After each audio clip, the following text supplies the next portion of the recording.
اعوذ باللہ من الشیطان الرجیم۔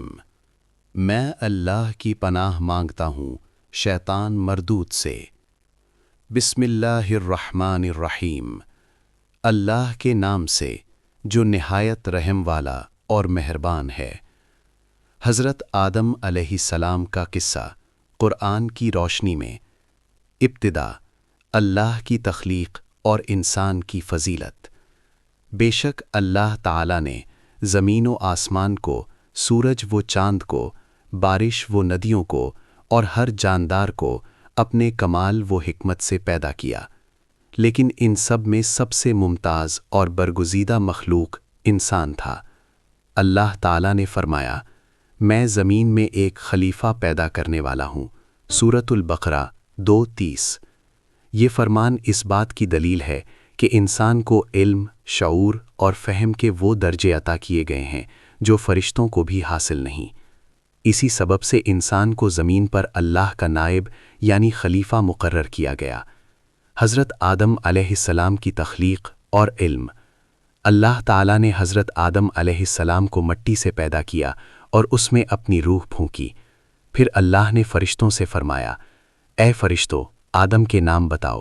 سورۃ البقرہ 2:31۔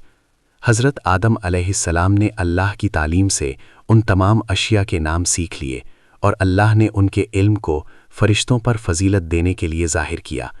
یہ علم و فہم انسان کی پہچان تھا اور اس کی عظمت کی بنیاد۔ فرشتوں نے تعجب کے ساتھ کہا، تو کیا تو زمین میں فساد کرنے والا ہوگا؟ اللہ تعالیٰ نے فرمایا کہ آدم علیہ السلام کو علم اور فہم عطا کیا گیا ہے اور یہ علم انہیں زمین پر اللہ کی ہدایت کے مطابق رہنے کی صلاحیت دیتا ہے۔ جنت میں زندگی اور نصیحت۔ حضرت آدم علیہ السلام اور حضرت حوا علیہ السلام کو جنت میں رکھا گیا۔ جنت میں ہر نعمت موجود تھی، رنگ برنگے پھل، خوشبو والے باغات، شفاف پانی اور لذیذ غذا۔ اللہ تعالیٰ نے ایک ہی حکم دیا، تم دونوں اس درخت کے قریب نہ جاؤ۔ سورۃ البقرہ 2:35۔ یہ حکم انسان کی آزمائش اور تربیت کے لیے تھا۔ جنت میں ہر چیز سے لطف اندوز ہونے کی اجازت تھی، مگر اس درخت سے دور رہنا لازم تھا۔ یہ انسان کی فرمانبرداری اور اللہ کی سنت پر یقین کی پہلی آزمائش تھی۔ شیطان کی وسوسہ اور فریب۔ شیطان جو انسان کی نافرمانی کا دشمن تھا، اس نے حضرت آدم علیہ السلام اور حضرت حوا علیہ السلام کو فریب دیا۔ قرآن میں آیا، شیطان نے کہا، اگر تم اس درخت کے پاس پہنچو گے تو ہمیشہ کے لیے زندہ رہو گے۔ سورۃ الاعراف 7:20۔ حضرت آدم علیہ السلام اور حضرت حوا علیہ السلام نے اللہ کے حکم کی مخالفت کی اور درخت کے پھل کھا لیے۔ یہ پہلا گناہ تھا اور انسان کی آزمائش کی پہلی نشانی۔ ان کے دل میں شرمندگی اور شرارت پیدا ہوئی۔ قرآن فرماتا ہے، اور دونوں نے اپنے بدنوں کے عیب چھپانے کی کوشش کی۔ سورۃ الاعراف 7:22۔ اللہ کی نصیحت اور آخری ہدایت۔ جب حضرت آدم علیہ السلام اور حضرت حوا علیہ السلام نے اس گناہ کو انجام دیا تو اللہ نے ان سے فرمایا، کیا میں نے تم سے اس درخت کے قریب نہ جانے کو نہیں کہا تھا؟ سورۃ الاعراف 7:22۔ یہ نصیحت انسان کے لیے سبق ہے کہ اللہ کی ہدایت اور حکم کی خلاف ورزی گمراہی کا سبب بنتی ہے۔ پھر اللہ نے فرمایا، اب تم زمین پر جاؤ، تم دونوں ایک دوسرے کے دشمن بن جاؤ گے اور زمین میں تمہارے لیے رزق اور آزمائش ہوگی۔ سورۃ الاعراف 7:24۔ یہ اللہ کا وعدہ تھا کہ دنیا میں انسان کو زندگی کی مشکلات، امتحانات اور ہدایت کا راستہ ملا ہے۔ توبہ اور اللہ کی رحمت۔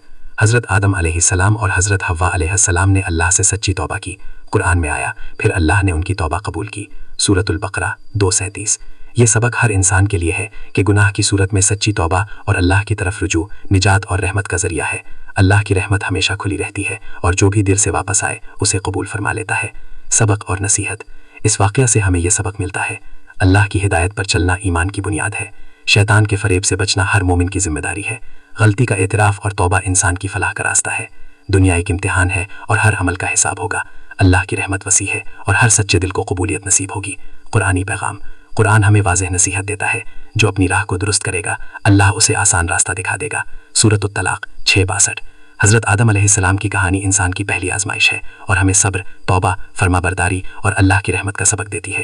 یہ کہانی ہر مسلمان کے لیے رہنمائی اور دل کو روحانی سکون دینے کا ذریعہ ہے، کیونکہ یہ مکمل طور پر قرآن کی روشنی میں بیان کی گئی ہے۔ حضرت آدم علیہ السلام کے متعلق احادیث۔ 1۔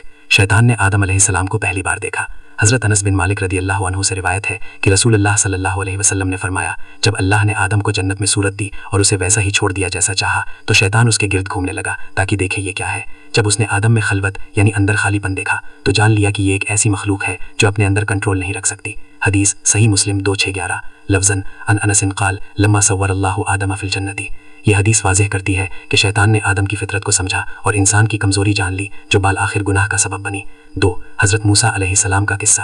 حضرت ابو ہریرہ رضی اللہ عنہ سے روایت ہے کہ رسول اللہ صلی اللہ علیہ وسلم نے فرمایا، حضرت موسیٰ علیہ السلام نے حضرت آدم علیہ السلام کو کہا، تم ہی وہ آدم ہو جس کی غلطی نے انسانوں کو جنت سے نکالا۔ حضرت آدم نے جواب دیا، اے موسیٰ، اللہ نے تمہیں اپنی رسالت اور اپنے ساتھ کلام کی فضیلت دی ہے، پھر تم مجھے اس بات پر ملامت کرتے ہو جو میرے پیدا ہونے سے پہلے اللہ نے میرے لیے مقدر کر دی تھی۔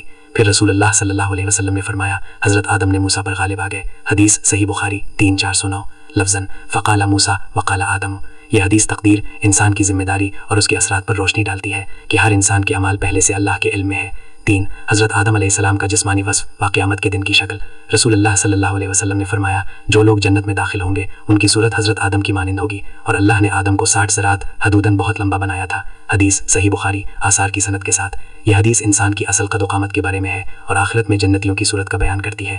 4 حضرت آدم علیہ السلام کے بارے میں علماء ائمہ کے ارشادات۔ ایک روایت حضرت ابن عباس رضی اللہ عنہ سے مروی ہے کہ آدم کا نام زمین کی ظاہری مٹی عدیم الارض سے رکھا گیا۔ یہ روایت احادیث جیسے کتاب التوحید وغیرہ میں پائی جاتی ہے، اور اگرچہ شیخین صلی اللہ علیہ وسلم نے اس کو میں نقل نہیں کیا، لیکن اس کا سلسلہ معتبر محدثین کے ذریعے قبول کیا جاتا ہے۔